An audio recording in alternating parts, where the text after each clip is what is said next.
Why some people are better off without friends. What if I told you that being friendless isn't always a tragedy?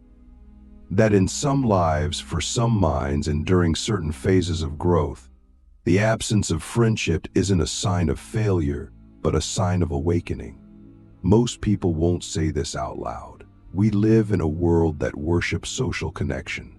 We're told that friendship is the measure of emotional health, the proof of likability, the currency of happiness. And for many, that's true, but not for everyone. There are people, maybe even you, who don't thrive in the world of friendships. Not because they're broken, but because they're building something deeper than what surface companionship usually offers. This video is not about glorifying isolation. It's about exploring the deep, often overlooked truth that some people are better off without friends, not forever, but for a time, or even a lifetime, because they are walking a path that requires a different kind of attention. Let's start with something raw. Being alone doesn't mean you're lonely, and having friends doesn't mean you're known. In fact, some of the loneliest people I've ever met had hundreds of connections. They were the life of every party, the top of every group chat, the one everyone called. But inside, they were starving. Because being surrounded doesn't guarantee being understood. And being understood truly is rare. That's the first truth we have to sit with. Friendship, as beautiful as it can be, is often shallow. It's built on common interests, shared enemies, synchronized distractions. It's transactional. You make me laugh, I make you feel seen. You validate my pain, I validate your identity. But very few friendships are built on mutual transformation, on radical honesty, on shared silence, on the kind of growth that doesn't flatter your ego but dismantles it. Click subscribe to this channel to get more topics you love. So here's the thing we have to ask ourselves. What kind of friend am I? What kind of friendships am I cultivating? Are they based on truth or comfort, on depth or dependency? Because if your friendships require you to wear a mask, to play a role, to keep your growth on pause just to keep the connection alive, then maybe the absence of friendship isn't the problem. Maybe the presence of false friendship is. And maybe walking alone, even painfully, is the first step toward becoming the kind of person who can finally attract something real. There are people whose minds operate differently, people who observe more than they speak, who feel more than they show, who think in spirals instead of straight lines, who don't fit into typical social dynamics, not because they're inferior, but because their inner world is so rich, it makes most small talk feel like static. These are the people who often walk alone, not because they choose to, but because they haven't yet met someone who can meet them where they are. And for these people, solitude isn't a prison, it's a sanctuary. It's the only place where they don't have to dilute themselves. But here's where it gets deeper. Some people are better off without friends because they are in a phase of becoming. They're in the process of shedding identities, confronting old illusions, and stepping into a version of themselves that hasn't fully formed yet. And in that in-between space, friendships can be dangerous. Not because people are malicious, but because most of us unconsciously resist change in others. We want our friends to stay familiar. We want them to stay predictable.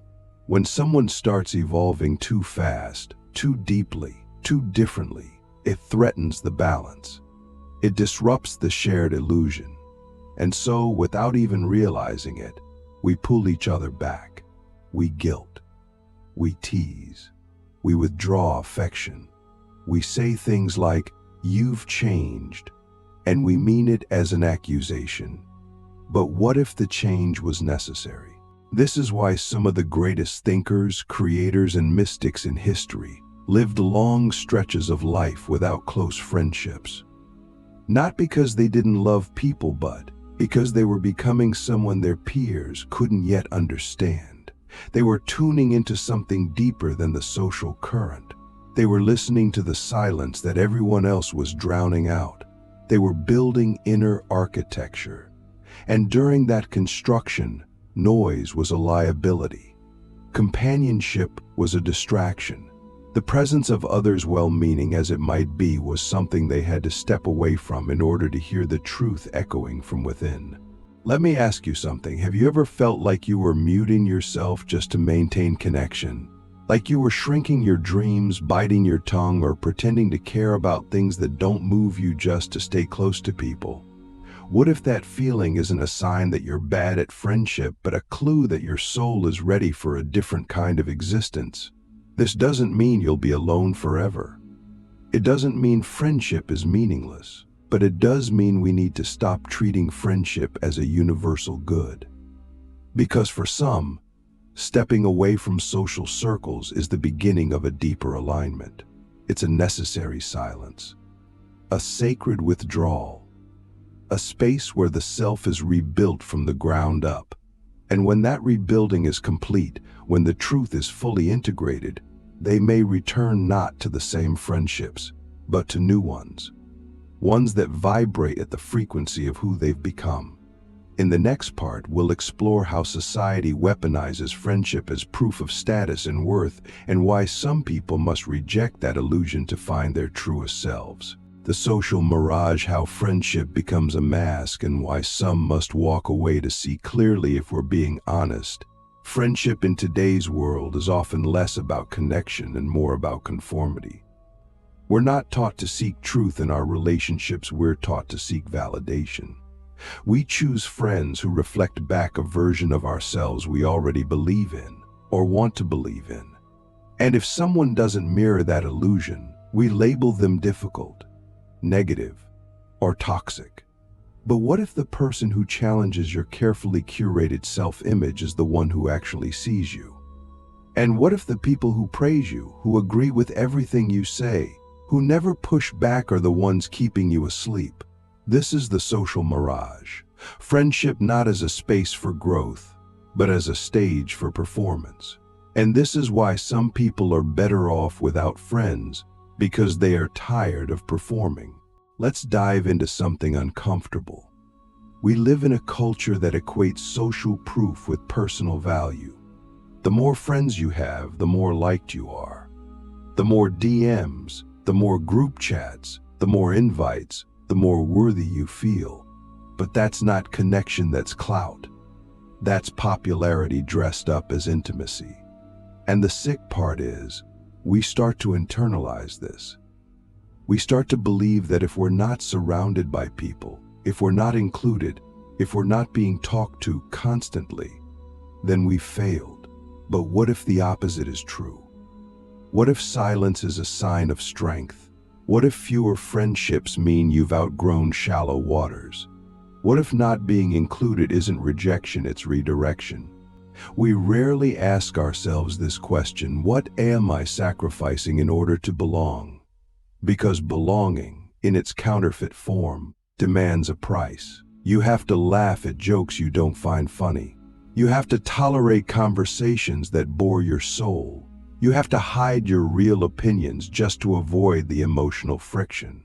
And slowly, without realizing it, you become a version of yourself that's acceptable to others but foreign to your own spirit. That's the mask. That's the social mirage. And for some people, the only way to tear it off is to walk away entirely. This is where solitude becomes not just a preference, but a necessary rebellion. When you step back from social expectations, from the pressure to be likable, from the constant feedback loop of other people's approval, something radical happens. Your real voice begins to speak, not the voice you use to keep the peace, not the voice you use to win affection, but the voice that whispers truths too raw for group conversations. That voice is your compass, and you can't hear it when you're surrounded by noise. You can't follow it when you're constantly adjusting yourself to fit the mood of the room. So yes, some people are better off without friends, not because they hate people, but because they're finally learning to love the truth. And that truth often requires solitude. Not forever, but long enough to detox, long enough to remember who you were before you became who others needed you to be, long enough to see which friendships were based on authenticity and which were based on convenience. Let me ask you something deeper. If you stop reaching out, who would still reach back? If you stop pretending to care about the same things, who would still sit with you in silence? If you told the truth about how you really feel, who would stay? The answers to those questions aren't just about other people. They're about you. They reveal the cost you've been paying for the illusion of connection. And they point to the freedom that comes when you finally choose clarity over comfort. Some of us aren't built for constant companionship. Some of us need wide open space to think, to feel, to create, to be. And in a world obsessed with being seen, choosing to be alone is revolutionary. It says, I don't need an audience to exist. I don't need applause to be valid. I don't need constant interaction to know that I matter. I am enough without the performance. In the next part, we'll explore how emotional independence is not only possible but powerful, and how some people become more loving, more grounded, and more impactful after they've let go of the false need for friendship. The power of emotional independence, why letting go of friendship can make you more whole. There is a quiet kind of power that emerges when you stop needing people to complete you.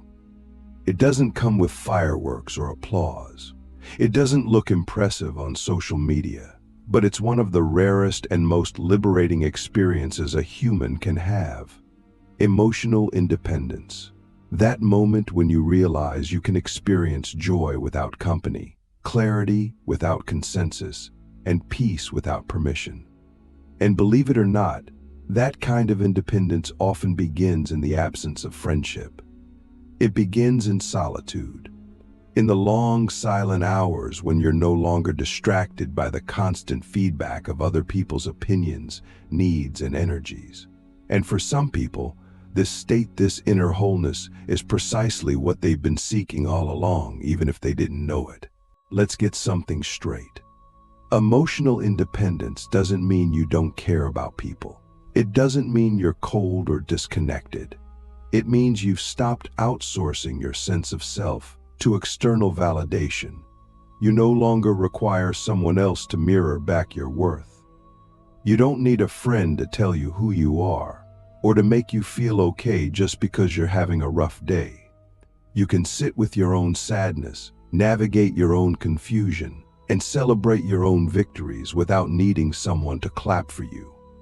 That's not arrogance, it's maturity. It's the kind of strength that makes connection optional, not essential. And ironically, it's what makes your future relationships stronger, not weaker. We are taught to believe that loneliness is the worst thing that can happen to us. But loneliness isn't the same as being alone. Loneliness is a disconnection from self, not just from others. And when you start to reconnect with yourself deeply, patiently, consistently, something extraordinary happens. The loneliness dissolves. Not because someone came to save you, but because you remembered how to be with you. That's the heart of emotional independence. It's not about cutting people off. It's about no longer needing them to fill a hole that only you can fill. People who reach this level of self-connection often find themselves walking away from friendships that once felt essential. Not out of anger, not out of bitterness, but because they've grown. They no longer resonate with the same conversations. They're no longer willing to participate in dynamics that drain them. They stop pretending to be someone else just to keep the peace. And in that letting go, they become more whole. They become more honest. They become more honest. They become more available, not to everyone, but to the right ones.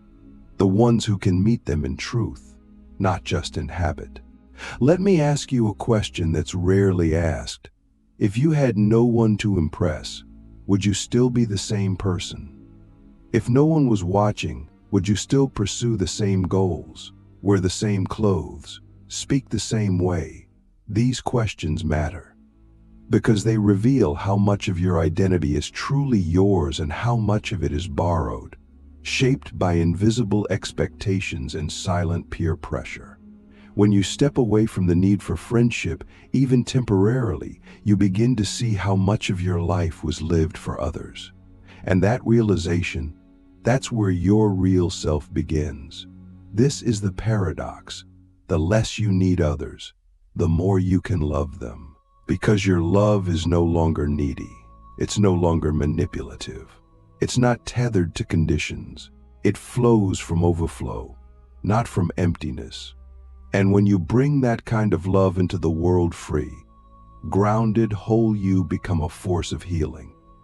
You become someone who gives without clinging, who listens without fixing, who stays without suffocating. That's what real presence looks like. And it's only possible when you've done the hard, sacred work of becoming emotionally whole on your own. So yes, some people are better off without friends, not as a life sentence, but as a rite of passage. A pause, a season, a container in which they discover the parts of themselves that were too easily shaped by social gravity.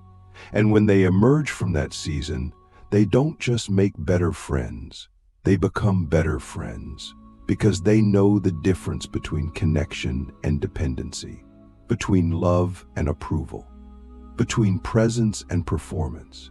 In the final part, we'll explore how those who walk alone often return with the deepest wisdom, becoming rare souls who change others not by what they say but by who they've become. The wisdom of the wanderer, how those who walk alone return with light to guide others. There is something undeniably sacred about those who have walked alone, not by choice at first, but by necessity. People who have endured the silence, tasted the ache of solitude, and emerged not bitter but illuminated. These are the wanderers of the human experience. They are not drifters or loners in the way society defines them. They are seekers, those who are willing to leave the comfort of connection to pursue something more enduring, truth. And when they return, if they return, they don't come back as they were. They come back as guides, as lighthouses, as silent mirrors reflecting truths that others are too afraid to see. This is the final revelation. Some people are better off without friends, not just for their own healing, but because they are being prepared to carry wisdom most people aren't ready to hold. When you walk alone long enough, you start to see things differently. You begin to notice patterns that others ignore. You see how much of the world is built on fear of rejection, fear of being misunderstood, fear of not being enough. You see how people cling to each other, not out of love, but out of mutual insecurity. You see how friendships often become prisons, where growth is sacrificed for the sake of comfort and sameness. And you realize that walking away isn't abandonment, it's evolution. It's the refusal to participate in something that keeps everyone small. But this journey does something else, something deeper. It softens you. Not in a weak way, but in the way that rocks are softened by rivers, slowly, quietly, inevitably. You become more patient, more observant, more compassionate, because you've suffered. Not in a performative, visible way, but in the private, soul-shaping way that changes your entire relationship to reality. You understand pain, not just intellectually, but intuitively. You see it in others. You feel it in the spaces between words. And because you've faced your own darkness, you no longer flinch at someone else's. That's why those who walk alone often become healers, artists, teachers, or silent anchors in the lives of others. Not because they sought the role, but because they earned it. Their solitude became their refinement. Their emotional independence became their wisdom. And their return to the world isn't a comeback, it's a contribution. They don't need to dominate conversations. They don't need to prove anything. Their presence alone speaks volumes. It says, I have gone to the edge of myself and survived, and now I can hold space for you. Let me leave you with this. What if your current isolation isn't a punishment, but a preparation? What if every moment you've spent alone was the universe shaping you into someone who could one day carry light into the lives of others? Not the blinding light of ego or fame, but the quiet light of truth. The kind of light that doesn't yell but reveals. The kind of light that doesn't demand attention but offers guidance when asked. That's the light of the wanderer. And that's the gift that only solitude can give. So if you feel like you're better off without friends right now, don't rush to fix it. Don't force connection just to silence your discomfort. Sit with it. Let it work on you. Let it teach you what no crowd ever could. Because one day, when you emerge from the silence, you won't just be someone who survived being alone. You'll be someone who was transformed by it. And when you finally do connect again, when the right people come, as they often do, you'll bring something rare into that space. Not a need, but a presence. Not a need, but a presence. But a truth. And in a world starving for depth, that might just be the most powerful thing you could ever offer. This is why some people are better off without friends for a time, for a reason, or for a lifetime. Not because they are broken, but because they are becoming whole.